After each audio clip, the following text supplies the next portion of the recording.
Hi friends, welcome to my channel. ఈరోజు నేను కాకరకాయ పచ్చి ముక్కల పచ్చడి ఎలా తయారు చేసుకోవాలో చూపిస్తానండి. ఇది చాలా టేస్ట్ ఉంటుంది ఫ్రెండ్స్, ఎందుకంటే ఉల్లిపాయలు అవన్నీ వేస్ట్ చేసాం కాబట్టి చాలా టేస్ట్ ఉంటుంది. ఇది రోటీలో కానీ అన్నంలో కానీ చాలా బాగుంటుంది. ట్రై చేయండి ఫ్రెండ్స్. ముందుగా దీనికి కావాల్సిన పదార్థాలు ఏంటో చూసేద్దామా. సన్నగా తరిగిన కాకరకాయ ముక్కలు, పచ్చిమిర్చి, జీలకర్ర, పసుపు, ఉల్లిగడ్డ ముక్కలు, కొంచెం చింతపండు, కొద్దిగా బెల్లం, వెల్లుల్లి, సరిపడనంత ఉప్పు.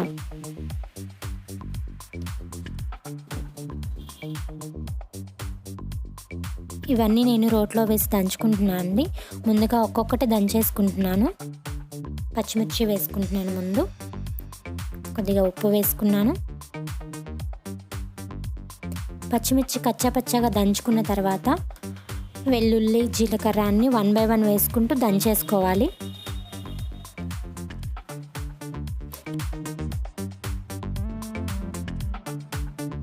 మా వీడియోస్ కనుక మీరు ఫస్ట్ టైం చూస్తున్నట్లయితే వెంటనే సబ్స్క్రైబ్ చేయండి. పక్కనే ఉన్న బెల్ ఐకాన్ని క్లిక్ చేయండి. దానివల్ల మేము పెట్టే ప్రతి వీడియో మీకు నోటిఫికేషన్ వస్తుంది. ఇప్పుడు నేను చింతపండు వేసుకుంటున్నాను. అలానే ఉల్లిగడ్డ ముక్కలు కూడా వేసుకుంటున్నాను. ఇవన్నీ కచ్చాపచ్చాగా దంచేసుకోవాలి. ఈ ఉల్లిగడ్డ వేయడం వల్ల పచ్చడికి చాలా టేస్ట్ వస్తుందండి.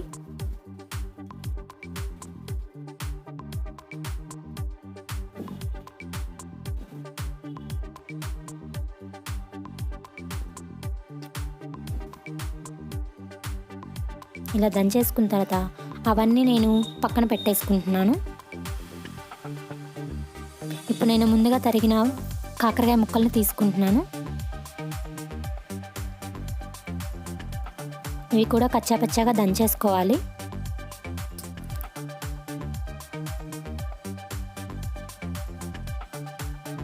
ఇప్పుడు కొద్దిగా ఉప్పు వేసుకుంటున్నాను. కొద్దిగా పసుపు. బాగా దంచేసుకోవాలి కచ్చాపచ్చాగా. ఇలా చేదుగా తినాలి అనుకుంటే డైరెక్ట్గా మనం ఆల్రెడీ దంచేసుకున్న ఉల్లిగడ్డ ముక్కలు ఇవన్నీ వేసేసుకొని దంచేసుకోవచ్చు. లేదా ఇలా కచ్చాపచ్చాగా దంచుకున్న తర్వాత ఇవి కూడా ఒక ప్లేట్లోకి తీసుకొని బాగా గట్టిగా పిండి మళ్ళీ అవి రోట్లో వేసుకొని అన్నీ కలిపేసి దంచేసుకోవచ్చు. నేనైతే తీసి పిండుకొని మళ్ళీ వేసి దంచేసుకుంటానండి. ఎందుకంటే మా ఇంట్లో చేదు తినరు కాబట్టి నేను అలా చేసేసుకుంటున్నాను. లేదు చేదు తింటాము అనుకుంటే ఇలా అయినా వేసుకోవచ్చు. ఇది నేను పిండుకొని వేసుకున్న తర్వాత ఇవి యాడ్ చేసుకుంటున్నాను. ఇప్పుడు అవన్నీ కలిపి దంచేసుకుంటున్నాను.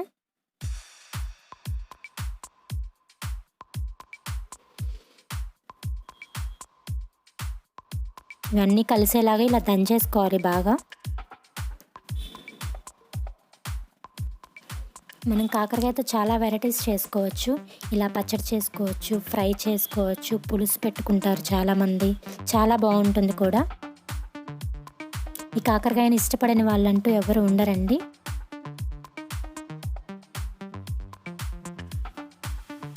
ఇలా అన్నీ దంచేసుకున్న తర్వాత కొద్దిగా బెల్లం వేసుకుంటున్నాను.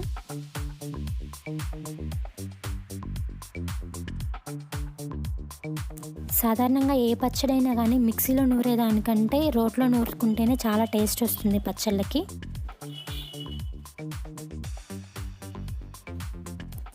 ఇలా మొత్తం కలిసేలాగా బాగా దంచేసుకోవాలి.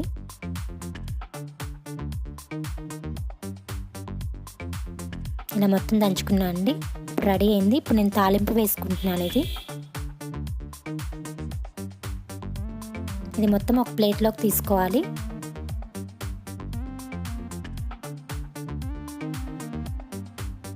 ఇప్పుడు నేను స్టవ్ మీద ఒక చిన్న ప్యాన్ పెట్టుకొని 2 tablespoons ఆయిల్ వేసుకుంటున్నాను. ఆయిల్ కొంచెం ఎక్కువగానే పడుతుందండి దీనికి, ఎందుకంటే ముక్కలన్నీ పచ్చివాసన పోయేదాకా వేగాలి కాబట్టి.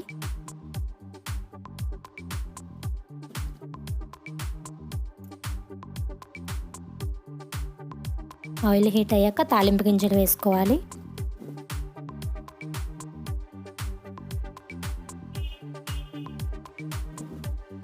ఎండుమిర్చి వేస్తున్నాను.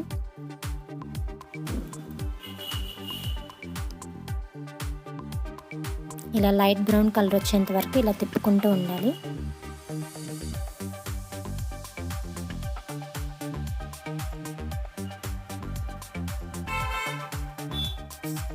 ఇప్పుడు నేను కరివేపాకు వేసుకుంటున్నాను,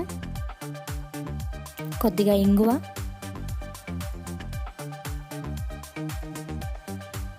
కొద్దిగా పసుపు. ఇప్పుడు నేను ముందుగా మనం నూరు పెట్టుకున్న మిశ్రమాన్ని అంతా ఈ తాలింపులో వేసేసుకొని తిప్పుకుంటున్నాను. ఇవి బాగా మగ్గాలండి, పచ్చివాసన పోయేంత వరకు మగ్గించుకోవాలి. మీడియం ఫ్లేమ్లో మగ్గనివ్వాలి. ఒక 5 నుంచి 10 నిమిషాల వరకు ఇవి మగ్గుతూనే ఉండాలండి, ఎందుకంటే ఆ ముక్కలన్నీ ఉడకాలి, పచ్చివాసన అంతా పోవాలి కాబట్టి.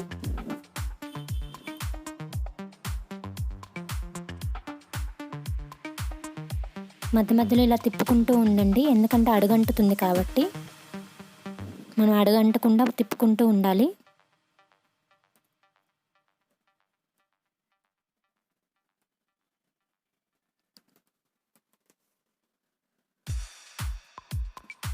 ఇది కొంచెం టైం పడుతుందండి, కానీ చాలా టేస్ట్ ఉంటుంది. ఒకసారి ట్రై చేయండి ఫ్రెండ్స్. ఈ పచ్చడి మీరు కూడా ట్రై చేయండి ఫ్రెండ్స్. ఎలా ఉందో నాకు కామెంట్ రూపంలో తెలియచేయండి. చూసారు కదా ఫ్రెండ్స్, మన పచ్చడి మొత్తం మగ్గిందండి. అంతే ఫ్రెండ్స్, మన వేడి వేడి కాకరకాయ పచ్చి ముక్కల పచ్చడి రెడీ అయింది ఫ్రెండ్స్. మీకు మా రెసిపీ కనుక నచ్చినట్లయితే లైక్ చేయండి, కామెంట్ చేయండి అండ్ షేర్ చేయండి ఫ్రెండ్స్.